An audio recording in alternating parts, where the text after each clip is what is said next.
மக்களே, நேற்று கரூரில் நடந்த சம்பவம் ரொம்பவே மனசு எல்லாரையுமே அழ வச்சுட்டு, மனசை ரொம்ப உடைய வச்சுட்டு, பாருங்கள் தெரியும் இந்த வீடியோவில் எவ்வளோ ஒரு செருப்பு, அந்த டவலு, அதாவது ஒரு கூட்டம் நடக்குது அப்படின்னா வந்து அந்த கூட்டத்துக்கு ஒரு தலைவர் வந்து சரியான நேரத்தில் வரணும்.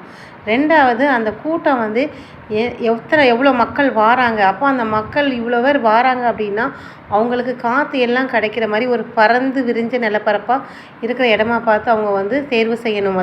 அவங்க தேர்வு செஞ்சதே கரெக்டாக. அதே மாதிரி தொண்டர்களுக்கு கூட்டம் இன்றைக்கி நடக்குது அப்படின்னா ஒரு வாரம் கவுன்சிலிங் கொடுக்கணும். இந்த மாதிரி கூட்டத்தெல்லாம் பார்த்தா ஒரு மாதம் கவுன்சிலிங் கொடுத்தா கூட சரி வராது போல். எல்லாருமே என்ன சொல்கிறது, ஒரு ஒழுக்க சீர்கேடாக தான் இதில் நடந்ததெல்லாம் பார்த்தா தெரியுது.